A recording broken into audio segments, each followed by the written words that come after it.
On April 26, 2007, the U.S. Navy and Missile Defense Agency achieved the 8th successful intercept of a ballistic missile target and the first Aegis BMD event with a simultaneous engagement of an air defense target. An Aegis cruiser, equipped with the Aegis BMD 3.6 weapon system and a full-pulse SDAX-capable SM-3, was positioned over 400 kilometers off the coast of Kauai.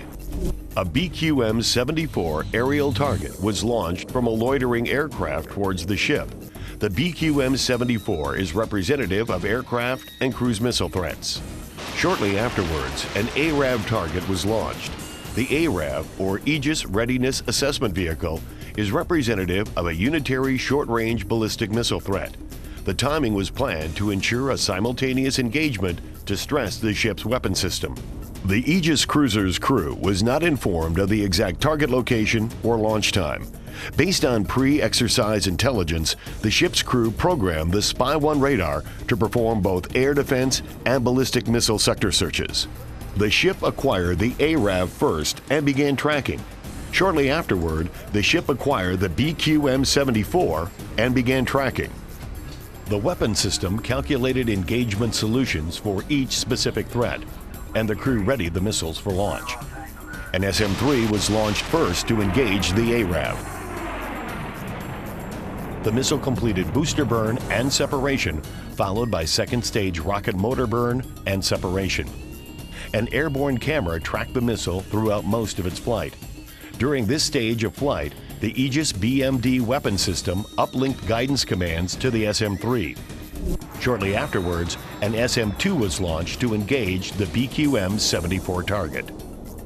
The SM-2 acquired the target with its semi-active radar seeker and maneuvered in for a warhead kill. Meanwhile, the SM-3's third-stage rocket motor ignited, propelling the SM-3 up out of the atmosphere and into space. After the first pulse burned out, the missile pitched over, ejected the nose cone, and pitched back toward the target. Throughout the third-stage flyout, the Aegis BMD weapon system provided target complex updates to the SM-3. Roughly 30 seconds prior to the intercept, the kinetic warhead was ejected from the third stage. After separation, the solid divert and attitude control system was initiated. The KW acquired the target in its field of view and began tracking and divert maneuvers. As the target image grew in the field of view, the IR seeker selected the lethal aim point and ignited Pulse 1 per provided guidance commands. Mark India, another direct hit.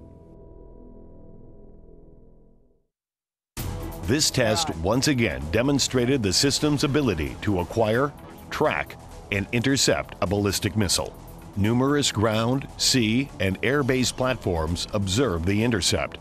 The energy from the impact is calculated to be in excess of 125 megajoules. This was the 8th successful and 5th consecutive intercept for SM-3 and the Aegis Ballistic Missile Defense Flight Test. The mission assurance success of the program has been based on a rigorous engineering and test philosophy. FM-2 and FM-3 validated the ability to intercept a ballistic missile target. FM-4 was the first to demonstrate an ascent phase intercept. FM-6 demonstrated lethal aim point intercept. FM-7 was the first to use an operational SM-3 Block 1 missile. FM-8 was the first test against a separating medium-range target. JCTV-1 was the first to incorporate a Japan-developed clamshell nose cone. FTM-10 was the first to validate the Aegis BMD 3.6 weapon system and SM-3 Block 1A. Flight Test Mission 11 was performed under strict operational testing conditions and validated the capability of the Aegis 3.6 weapon system to simultaneously engage both aerial and ballistic missile threats. It was the first to incorporate a full capability SDAX. The Missile Defense Agency and the U.S. Navy are continuing to improve and deploy this Aegis BMD capability with the delivery of additional Aegis BMD cruisers and destroyers and SM-3 Block 1A missiles. Aegis Ballistic Missile Defense. On target.